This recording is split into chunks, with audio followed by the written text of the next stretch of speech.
This is the part 1 training. Do well to watch part 2 after this one. Good day to you, and I want to welcome you to the practical aspects of this training. I want to welcome you to the practical aspects of this training.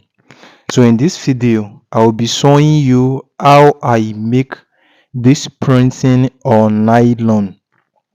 So, this same technique applicable to nylon printing, souvenir bag, school uniform, anything you want to print.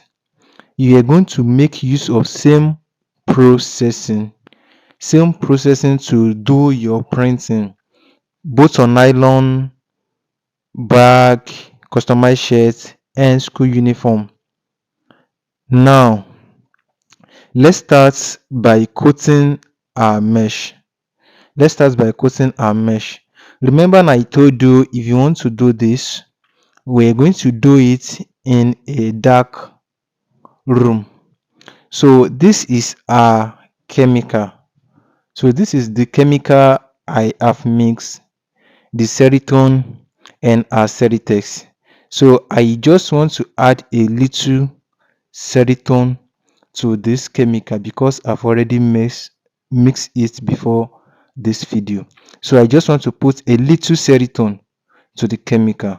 So after that, I'm stirring it. You can see me, I'm stirring the chemical now. Now I want to coat the mesh now. So just apply the chemical on the surface of your mix. Just apply the chemical on the surface of your mesh.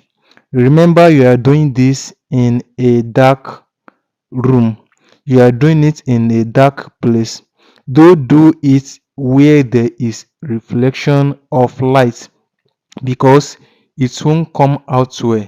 You are doing it in a dark room. So now after coating the mesh, you are going to dry it. Remember I told you, either you use hand dryer or you leave it inside that room till dry. Then after it's dry up, this is our artwork. This is exactly what I'm going to expose on this mesh. This is the exact thing I'm going to expose on this mesh. Now you're going to place it on the coated mesh. That part where you apply your chemical, you're going to place it on it, and you are going to put kerosene. Remember I told you, you're using kerosene. You're adding kerosene to your coated mesh and your artwork. Exactly what I'm doing now. Put little kerosene, let kerosene soak your artwork on the mesh. Then look for a small glass, a transparent lighting glass, and place it on that artwork and leave it for about 2 minutes. So after 2 minutes, you now remove the artwork and you wash it out. You are not washing with the sponge or anything. You only need your foam and the water. You can see now how I'm rubbing it gently. Just put little water, soak the foam inside the water and use it to form your coated mess. Wow, you can see how it's coming out. You can see how it's coming out. So make sure you wash the mess neatly, then pour water. You can see, wow, wow, wow, wow, wow. You can see how neat is this mesh. Now after this, you need to leave it to dry. You need to leave it to dry. So it has dried up here now. The next thing I'm going to do now, the spaces where I don't want the ink to touch, all the spaces where I don't want the ink to touch. So I will only use a tape to tape around the part where I don't want the ink to touch.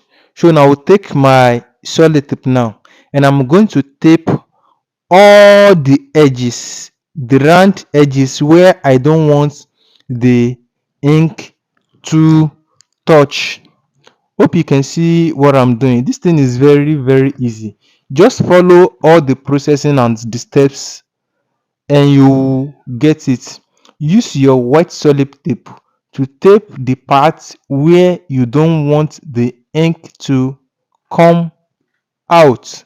Exactly what I'm doing now.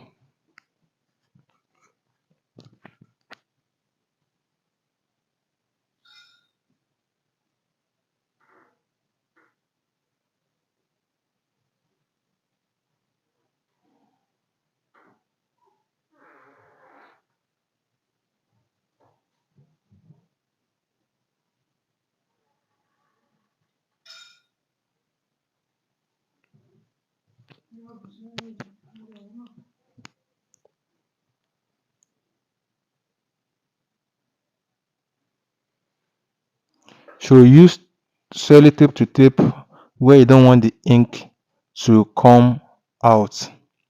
Yeah, this is your ink. This is nylon ink. Remember I told you we have different type of ink and you're going to use the type of ink for the exact material you're printing. If you're printing on clothes, there's separate ink. If you're printing on nylon, there's separate ink. If you're printing on bag, there's a separate ink. Now, you now place your coated mesh on the part where you want to print and you put in your ink. You put in your ink.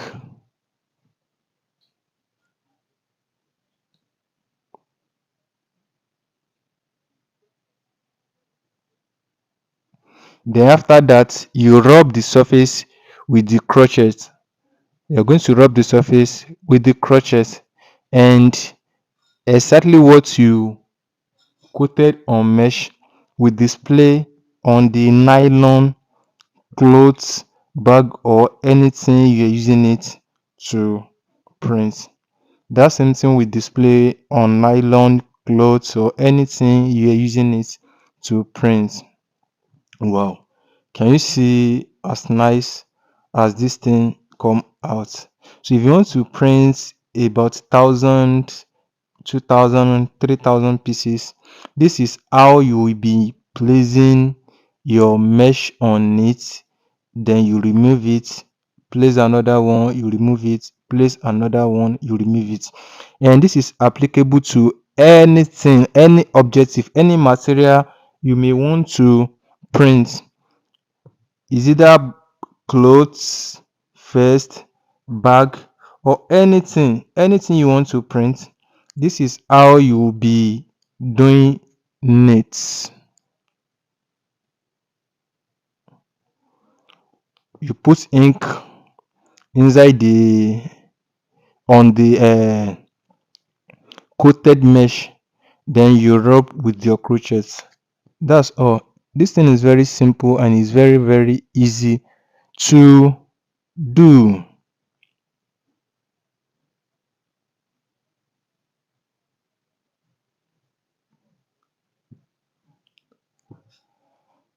Very, very easy to do. Can you see? So any number, any quantity you want to print, 1,000, 2,000, 500, 3,000, 5,000. This is how you will be printing it one by one, and you leave it after printing for it to dry up. But let me quickly lay more emphasis on this one. If you are printing on clothes, there are type of ink that doesn't dry up itself. You need to eat that kind of ink before it can dry up. It's called what's the name of ink? Plastex. Yeah, the Plastex ink doesn't dry itself. You need to eat it with iron and your Teflon paper before plastic ink can dry.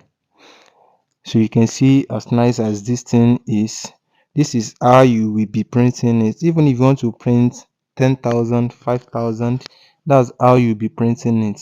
And after done printing, now you're going to rub the surface with, is either you use kerosene or you use retarder to wash out the ink. If you printing on nylon, you're printing on sticker, you will need retarder. There's a chemical called retarder. That's the chemical you will use to clean your mesh after using. But if you're printing on clothes, there's some ink that are washable with water, but there are some that doesn't wash able with water. Then you remove the sellotape and everything. You clean the surface of the mesh in case you want to use some other time. And if you're printing on nylon, you can leave the mesh, come back in the next 50 days, 2 months, 3 months, 1 year to use that coated mesh to print on another cloth. So this is the end. This comes to the end of this practical video. Thanks for watching and make sure you practice what you watch. Thank